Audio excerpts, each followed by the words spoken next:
क्या तात्पर्य है और कर्मबंध क्या है ना। इसमें विशेष रूप से क्या कहा, द्रव्य कर्म से क्या तात्पर्य है और कर्मबंध क्या है। तो इसमें आपको इसकी ओर चलना है, ठीक है। विशेष रूप से द्रव्य कर्म और कर्म का स्वरूप लिया। तो कर्म जीव के मोह राग देश रूपी परिणामों के निमित्त से, किसके निमित्त से, हाँ इधर ही बताते हैं।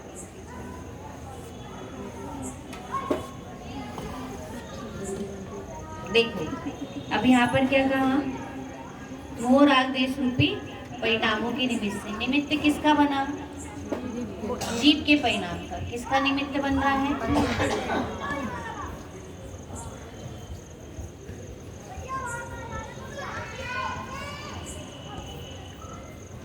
के परिणाम के निमित्त से। याद रखना अभी, क्योंकि अपन क्या करते हैं, ये चीज आप लोग बार बार मिस कर ले रहे हो। इतना तो याद रह रहा है कि ज्ञानावर्णादि 8 कर्म को द्रव्य कर्म कहते हैं, लेकिन कर्म की मुख्य डेफिनेशन है तो कौन सी है, यही वाली है क्या, कि जीव के परिणामों के निमित्त से।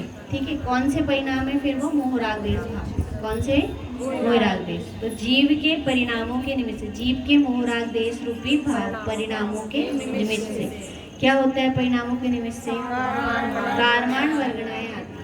कौन आती हैं, कारमान वर्गणाएं क्या भरी हुई है, कारमान वर्गणाएं अपन ने पढ़ लिए थे। वर्ग होता है, फिर वर्ग होता है, वर्गों के समूह को वर्गणा कहते हैं। ऐसे क्या होता है कि वर्गणाएं होती हैं, ये कहाँ भरी हुई हैं, 3 लोक में भरी हुई है। तो ये वर्गणाएं क्या होती हैं, आती हैं। वर्गणाएं क्या होती हैं, आती हैं, है ना। फिर वर्गणाएं जब आती हैं तो क्या हुआ, कौन सी वर्गणाएं आती हैं, कारमान वर्गणाएं आती हैं।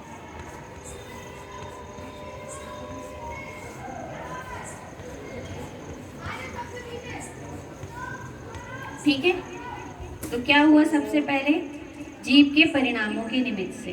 किसके निमित्त से, जीव के मोह राग देश रूपी परिणामों के निमित्त से। याद रहेगा, बोलिए क्या कहा, जीव के निमित्त से कारमान वर्गणाएं रूपी पुद्गल स्कंद क्या होते हैं, जीव के साथ एक क्षेत्रावगाही हो जाते हैं। कैसे हो जाते हैं, इसको कहते हैं क्षेत्रावगा। कैसे हो जाते हैं वो, एक क्षेत्रावगाही हो जाते हैं।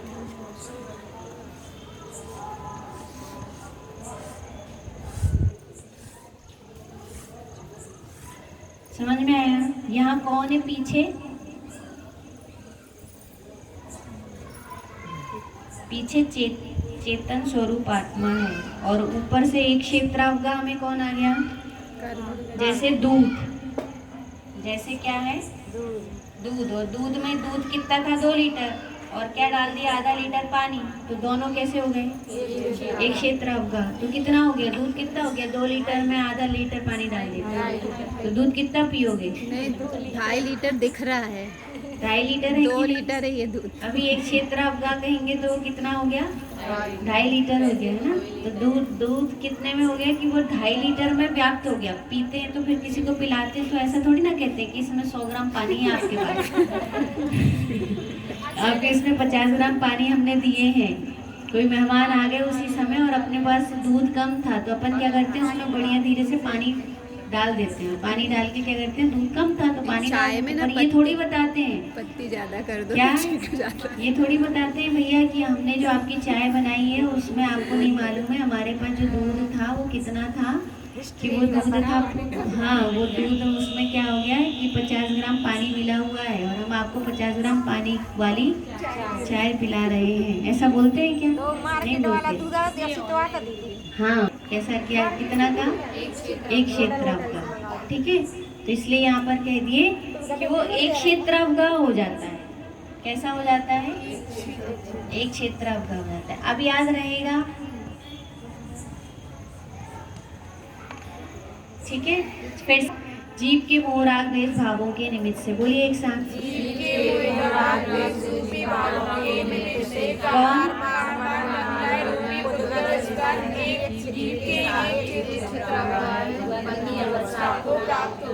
उसे क्या कहते हैं,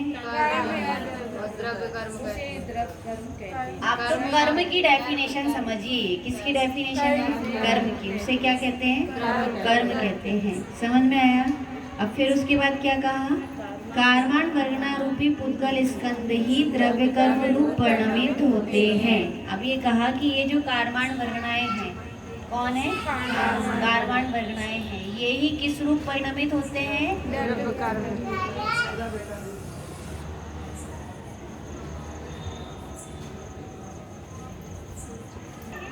कि कारवाण वर्गनाएं ही किस रूप में परिणमित होती हैं? ये विशेष पॉइंट है भैया, आप पढ़ा रहे क्या? कारवाण वर्गनाएं ही किस रूप परिणमित होती हैं?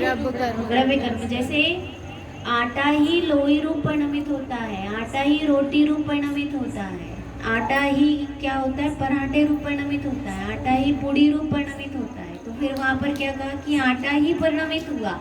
तो जैसे आटा ही परिणमित हुआ, जैसे पानी ही कैसा होता है कि पानी ही उबला हुआ पानी बनता है, या फिर क्या कह सकते हैं और कि ऐसे सारी चीजें, कपड़ा जो रुई है, रुई ही किस रूप परिणमित हुई है?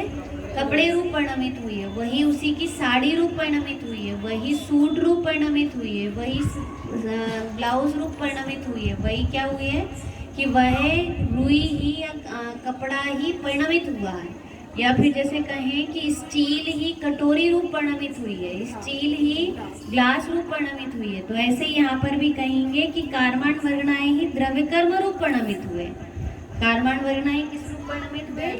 द्रव्य कर्म रूप हुए। कह सकते हैं लकड़ी ही बेंच रूप परिणमित हुई है, लकड़ी ही तख्त रूप परिणमित हुई है, लकड़ी ही, लड़की नहीं, लकड़ी ही किस रूप परिणमित हुई है कि वही दरवाजे रूप परिणमित हुई है, और वही खिड़की रूप परिणमित हुई है। तो ये कहा कि वह लकड़ी ही है, लड़की नहीं है। कौन है वो? लकड़ी ही है, जो क्या बनी है? दरवाजा बनी है, खिड़की का दरवाजा बनी है, बेंच बनी है, चौकी बनी है ना, कुर्सी बनी है, डाइनिंग टेबल बनी है ना। ये सारे रूप परिणमित हुए, तो वो कौन परिणमित हुए? लकड़ी ही हुई है। तो ऐसे ये दूसरा पॉइंट है कि कारवाण वर्गना ही द्रव्य कर्म रूप परिणमित हुआ है। आया पकड़ में? तो ये दो बिंदु हो गए। पहला बिंदु तो क्या है कि जीव के परिणामों के निमित्त से कारवाण वर्गनाएं पुद्गल स्कंद जीव के साथ एक क्षेत्रावगाह होता है। फिर दूसरा पॉइंट है कि कारवाण वर्गना ही द्रव्य कर्म रूप परिणमित होता है। अब तीसरा बिंदु इसमें क्या है कि तीसरा बिंदु है कि कसाय और योग सहित जीव कर्म के योग्य पुद्गल को ग्रहण करता है, उसे ही कर्म बंध कहते हैं। अब कौन कौन आ गया? कसाय और योग। कौन कौन सी चीज है? कसाय और योग प्लस योग और योग सहित जो जीव होता है, क्या क्या चाहिए?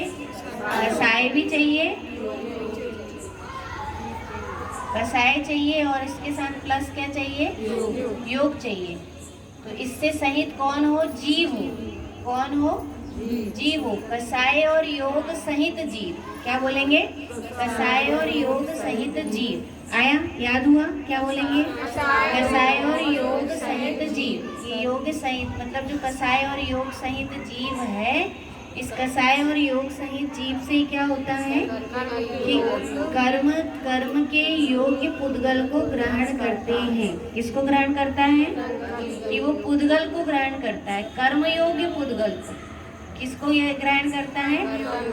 कर्म योग्य पुद्गल को ग्रहण करता है।